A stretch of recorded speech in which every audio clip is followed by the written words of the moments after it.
Hello everyone, this week's topic by Coach Craig, we're going to talk about technique. Okay, technique, why is it so important to us? Because it pays absolute dividends into your training, and at the end of the day, fast and shit is still shit. Never forget that phrase, guys. Okay, so there's a lot more involved than that, but to break it down in quick time, guys, cast your minds back to last week's lesson. Last week's lesson we covered what is fitness, and we mentioned about these 10 physical domains. And if you remember, we broke them down and we talked about physiological adaptations and neurological adaptations. We mentioned how power and speed, okay, power's up there as the king of the 10 physical domains because what reward you get from doing it. Also, power and speed, they're quite sexy in these 10 physical domains in the terms of you get more bang for your buck because they change you physiologically and neurologically, where these only physiologically and these are only neurological. Neurological adaptations pay dividends, guys, when it comes to improving one's technique. So for instance, you don't see people largely saying, I'm going to go to the gym today and I'm definitely going to focus on balance and agility. Okay, they probably wouldn't even know what to do to focus on balance and agility. But us CrossFitters, even if you've never been told it, if you think now when it comes to these large, big, fantastic movements we do, like the Olympic lifting snatch that comes from the overhead squat and the clean and jerk that comes from that push jerk on our fundamentals and our front squat on our fundamentals. And then when we think of the gymnastic stuff, like I definitely want to be able to do a ring muscle up, I definitely want to be able to do handstand press ups and walk on my hands one day, you must know that that has large emphasis on just being able to have good flexibility and good strength. Okay, there's other things involved that would see an athlete be capable of snatch that barbell above their head and make sure it lands in the correct position or it's pulled into the correct position. And there's also great neurological adaptations that need to be achieved, because if an athlete's just strong and they pull towards them rings but then they don't know what to do at that point, then they're never going to get their ring muscle up, or they're not going to get it anytime soon. So we need to focus on these to be able to do these high, more complex skills. That why do we do them? Because they offer more reward for the level of effort that we put in, because of their functionality, because of how much power they produce, because of how core to extremity the nature of the movement is. We get a better output from our training if you think back to the other lessons that we talked about, guys. So if we were to put that on a graph and we have these two axes, and on one axis you had maximum expressible energy, guys, okay, the level of exertion, the level of effort that you put in. So we know that a lot of people aren't shy of putting effort into a training regime or effort into a given movement. But I'm going to teach you now why technique is so relevant when it comes to being able to continuously receive reward for the results that you're wanting for the effort level that you're putting in. So if we have high expressions of energy but it doesn't go anywhere, then you're pretty much wasting your time, guys. It's like you're going to crawl to the shops, but it takes you 4 hours and then you realize that you've ripped your forearms and your knees apart, you've expended loads of energy, but the reward was very little. You didn't even make it to the shops. So what we want to do is let's walk to the shops, because that's a lower output of energy that's going to last longer. So if you look at that as a breakdown in an Olympic lifting movement, anyone can snatch, guys, because it's just taking an object from the floor to the overhead position in one movement. But if we were to just, like what I would call farmer strength, everything that we ever did, like brute work rate, i.e. just pick it up, gorilla it from the floor up overhead, using more chest and biceps than the quadriceps and the hamstrings and the glutes, then that's going to be very inefficient work. And if it's very inefficient, it's not going to be sustainable, it's not going to last very long.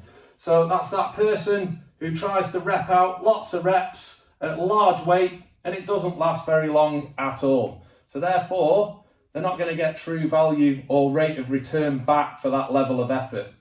Where if they were to improve their technique, so at least when they pull the weight from the floor, the contraction of wave of energy comes from the larger muscles out to the extremities, then them larger muscles are able to sustain effort for longer periods of time, so they can do a lower output of work for longer periods.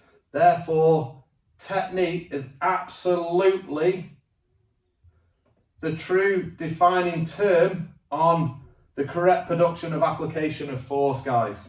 Okay, so when we think about technique and how to apply it into our training regime, there's a great analogy that Dave Castro spoke about years ago, especially because one of the first major concepts that CrossFit or Greg Glassman instructed was the US Navy SEALs.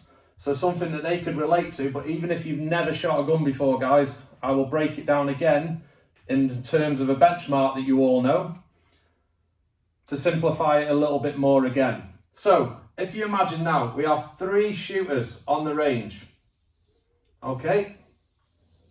They're gonna have a shoot off. The task of the day is to fire 30 rounds, 30 bullets of ammunition onto the target as quick as you can. 3, 2, 1, go. In lane number 1, they get all 30 rounds smack bang on the target, and it takes them 3 minutes. Shooter number 2, we've all seen this individual in the gym. They get 80% off target and they get 20% on target, sporadically spaced out, and it takes them 1 minute flat. So 3 minutes, 1 minute, and then we have this person in between that meets, let's say, 20% off target, 80% on target, and it takes them 1.5 minutes. Okay, this is the person who's training correctly, guys, okay? This person needs to speed up. This person needs to slow down.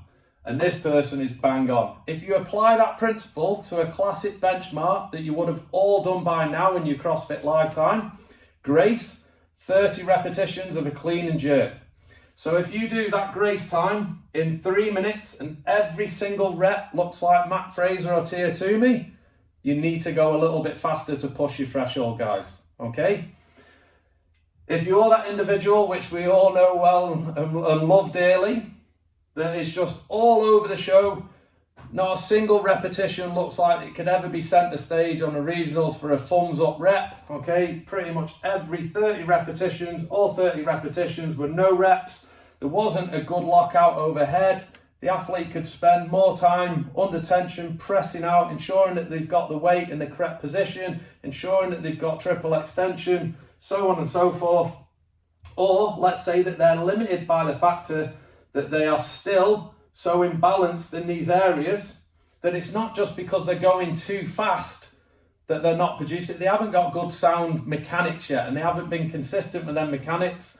So they're literally just gorillaing it around as fast as they can go. So there's so much still being left on the table there for that individual.